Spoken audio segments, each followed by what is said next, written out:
Hello friends, welcome to my channel success fiber live classes. तो हमने DSSS के लिए साइंस सीरीज है वो शुरू की थी। तो उसमें हमने जो फर्स्ट टॉपिक किया है सेल, तो जितना हम टॉपिक पढ़ चुके हैं उसके बेस पर प्रीवियस ईयर क्वेश्चन है। तो हम हर टॉपिक के साथ में प्रीवियस ईयर क्वेश्चन लगाएंगे ताकि आपको चीज़ें हैं वो हैंड टू हैंड मतलब याद होती रहे। अब ये क्लास इम्पोर्टेंट किसके लिए रहने वाली है, तो ये जो क्लास है ये हमारी DSSS साइंस के लिए तो इम्पोर्टेंट है ही है। साथ साथ ये जो हमारी क्लास है ये CTET पेपर सेकंड है उसके लिए भी काफ़ी इम्पोर्टेंट होने वाली है, क्योंकि आपको भी पता है कि हर एग्ज़ाम के अंदर क्या होता है, क्वेश्चन रिपीट होते रहते हैं क्योंकि सिलेबस है वो फिक्स है। ठीक है, तो चलिए टाइम ना वेस्ट करते हुए हम अपनी वीडियो को शुरू करते हैं। तो सबसे पहला जो हमारा क्वेश्चन है वो है कि जो सेल है ये हमारा कैसा वर्ड है। तो जब मैंने आपको सेल टॉपिक कराया था तो मैंने आपको स्टार्टिंग में ही एक लाइन लिखवाई थी कि जो शेल होता है ये हमारा एक लैटिन वर्ड होता है जिसका अर्थ होता है ए स्मॉल रूम, एक छोटा कमरा। क्योंकि जिस तरह से क्या होता है कि कोई भी एक घर होता है उसको बनने के लिए हम ईंट का यूज़ करते हैं, यानी जो ईंट होती है वो किसी भी होम की कंस्ट्रक्शन के लिए एक छोटी यूनिट का काम करते हैं। उसी तरह से एक ह्यूमन है उसके शरीर की फॉर्मेशन के लिए जो शेल होती है वो क्या होती है, सबसे छोटी यूनिट होती है। ठीक है, उसके बाद हमारा अगला क्वेश्चन है who invented the dead cell, यानी जो मृत कोशिकाएं हैं उसको किसने इन्वेंट किया था। तो इसका आंसर होगा रॉबर्ट हुक, यानी ए ऑप्शन हमारा इज द राइट आंसर। क्योंकि जो रॉबर्ट हुक थे उन्होंने 1665 ईस्वी के अंदर क्या किया था, डेड शेल को डिस्कवर किया था। उसके बाद जो हमारा नेक्स्ट क्वेश्चन है who invented the living cells, living cells यानी जो जीवित कोशिकाएं हैं उसको किसने इन्वेंट किया था। तो इसको इन्वेंट किया था एंटोन वॉन ने 1670 ईस्वी में, यानी एंटोन वॉन हमारा जो आंसर है वो बी आंसर हमारा करेक्ट होने वाला है। ठीक है, उसके बाद जो हमारा वर्ड आता है ये आता है एनिमैल्कुली, वर्ड का जिक्र किया है सेल के अंदर। तो ये वर्ड किसने मतलब मेंशन किया है, तो ये जो वर्ड राइज किया था सबसे पहले ये ल्यूवेन हुक ने किया था, यानी डी ऑप्शन हमारा करेक्ट आंसर होगा। इन्होंने क्या कहा था कि जो भी हमारे बैक्टीरिया होते हैं, ठीक है, प्लस जितने भी हमारे प्रोटोजोआ होते हैं, ठीक है, और जितनी भी हमारी लिविंग सेल्स होती हैं इन सब का कॉम्बिनेशन क्या होता है, एनिमैल्कुली। ठीक, अब यहाँ पे बात आती है कि जो सेल थ्योरी है ये सबसे पहले किसने दी थी। तो सेल थ्योरी को सबसे पहले डिस्कवर किया था 1665 ईस्वी के अंदर रॉबर्ट हुक ने।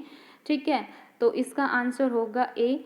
इससे पहले भी एक साइंटिस्ट आए थे जिनका नाम था मेल पिगी, बट इन्होंने सिर्फ इतना कहा था कि इन्होंने प्लांट्स की और एनिमल्स जो टिश्यू है उनकी स्टडी की थी और उनका भी एक छोटा सा हिस्सा, एक पतला सा हिस्सा है उसकी स्टडी की थी। तब इन्होंने कहा था कि जो शेल होती है किसी भी ह्यूमन का स्ट्रक्चर डिसाइड करती है। ठीक है, तो स्ट्रक्चर के लिए कौन रिस्पॉन्सिबल है ये किसने बोला था, ये बोला था मेल पिगी ने।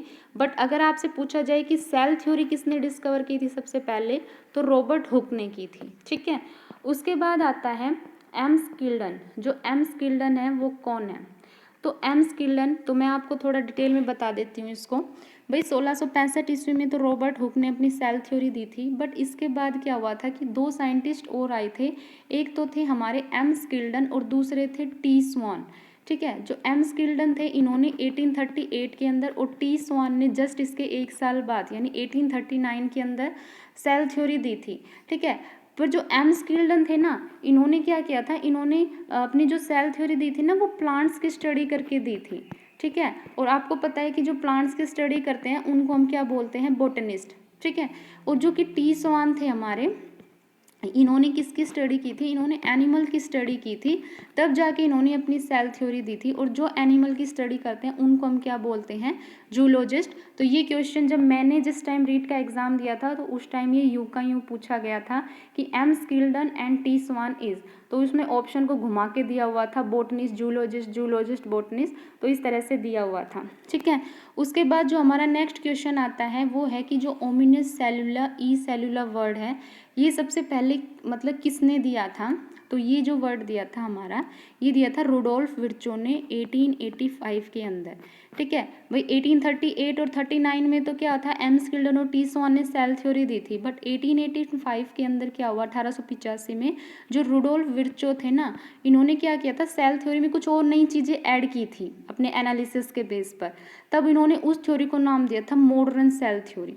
ठीक है, तो तब उन्होंने वहाँ से एक वर्ड निकाला था ओमिनस सेलुला ई सेलुला। तो जो हमारा नेक्स्ट क्वेश्चन है वो इसी क्वेश्चन के ऊपर बेस है, इसी वर्ड के ऊपर, कि जो ओमिनस सेलुला ई सेलुला वर्ड है इसका क्या मतलब होता है।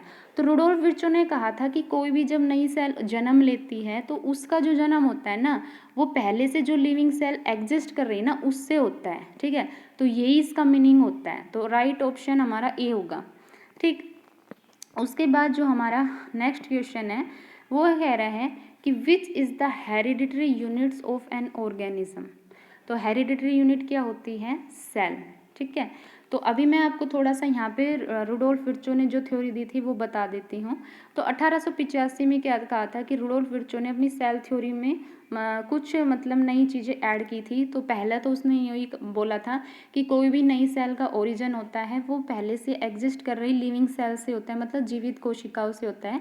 साथ में उन्होंने एक चीज़ और ऐड की थी, क्या की थी, कि जो शेल होता है उसकी जितनी भी एक्टिविटीज़ होती है, मतलब सॉरी कोई भी मानव होता है उस उनमें जितनी भी एक्टिविटीज़ होती है उनकी बॉडी के अंदर होती है। और कौन रिस्पॉन्सिबल होती है, सेल। जैसे कोई कौन सी एक्टिविटी, जैसे डाइजेशन हो गया, रेस्पिरेशन हो गया, एक्सक्रिएशन हो गया, सर्कुलेशन हो गया। ठीक है, मतलब जो गैसों का एक्सचेंज हो गया, तो ये एक ह्यूमन की बॉडी के अंदर ही होती है। ठीक है, तो उस बेस पर उन्होंने कहा था कि जो शेल होती है वो क्या होती है, फंक्शनल यूनिट होती है किसी भी एक ऑर्गेनिज्म का। ठीक है, और उन्होंने तो पतले हिस्से की स्टडी करके जो मेलपिगी थे उन्होंने तो बता ही दिया था कि जो शेल होती है वो कैसी यूनिट होती है, स्ट्रक्चरल यूनिट होती है। तब इन्होंने जाके अपनी थ्योरी में ये बात ऐड की कि जो शेल होती है ये हमारी क्या होती है, स्ट्रक्चरल एंड फंक्शनल यूनिट होती है किसी भी एक ऑर्गेनिज्म के लिए। ठीक है, नेक्स्ट जो इन्होंने बात ऐड की थी, उन्होंने कहा था कि जो हमारी लिविंग सेल्स होती हैं, ठीक है, अब हर सेल्स के अंदर क्या होता है, एक न्यूक्लियस होता है। ठीक है, और न्यूक्लियस में कौन प्रेजेंट होते हैं, न्यूक्लियस में प्रेजेंट होते हैं जीन्स। ठीक है, और वो जीन्स किसके लिए रिस्पॉन्सिबल होते हैं, हेरिडिटी कैरेक्टर के लिए। ठीक है, तो इसका मतलब फिर उन्हें बोला कि कोई भी एक ऑर्गेनिज्म है उसकी हेरिडिटरी यूनिट होती है सेल, और उसी के बेस पर 9 क्वेश्चन हमारा। ठीक है, तो आई होप आपको ये जो सीरीज़ है मेरी क्वेश्चन सीरीज़ अच्छी लगी हो। ठीक है, अगर आपको ये अच्छी लगी हो तो मेरे चैनल को ज़्यादा से ज़्यादा लाइक कीजिए, शेयर कीजिए और सब्सक्राइब कीजिए। Thank you very much.